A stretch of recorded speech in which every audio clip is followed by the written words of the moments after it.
டாங்தார் பகுதியில் 4 பயங்கரவாதிகள் சுட்டுக் கொல்லப்பட்டுள்ளனர்.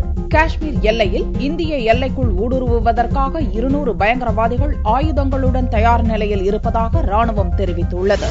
ஜம்மு காஷ்மீர் மாநிலத்தில் இம்மாத துவக்கத்தில் வரலாறு காணாத பேய் மழையால் கடும் வெள்ளப்பெருக்கு ஏற்பட்டது. மழை வெள்ளத்தால் காஷ்மீர் தத்தளிப்பதை பயன்படுத்திக் கொண்டு இந்திய எல்லைக்குள் ஊடுருவ பாகிஸ்தானிய பயங்கரவாதிகள் தொடர்ந்து முயன்றனர். கடந்த 10 நாட்களில் காஷ்மீர் எல்லையில் பல்வேறு ஊடுருவல் முயற்சிகளை இந்திய ராணுவம் முறியடித்தது. கெரான் செக்டாரில் 3 பயங்கரவாதிகளையும், மேக்சில் செக்டாரில் 2 பயங்கரவாதிகளையும் கடந்த 10 நாட்களில் ராணுவத்தினர் சுட்டுக் கொன்றனர். இந்நிலையில் குப்வாரா மாவட்டத்தில் உள்ள டாங்தார் பகுதியில் இந்திய எல்லைக்குள் ஊடுருவ லஷ்கர்-இ-தொய்பா பயங்கரவாத இயக்கத்தைச் சேர்ந்த சில பயங்கரவாதிகள் முயற்சித்தனர். அவர்களுக்கும் ராணுவத்தினருக்கும் இடையில் நடந்த கடுமையான சண்டையில் 4 பயங்கரவாதிகள் சுட்டுக் கொல்லப்பட்டதாக ராணுவ செய்தி தொடர்பாளர் தெரிவித்தார். இன்னமும் 200 பயங்கரவாதிகள் காஷ்மீருக்குள் ஊடுருவுவதற்காக இந்திய பாகிஸ்தான் எல்லைக்கோட்டில் தயார் நிலையில் இருப்பதாக ராணுவ லெப்டினன்ட் ஜெனரல் சுப்ரதா சகா பிடிஐ செய்தி நிறுவனத்திடம் தெரிவித்தார். அந்த பயங்கரவாதிகள் பயங்கர ஆயுதங்களுடன் பதுங்கியிருப்பதாகவும்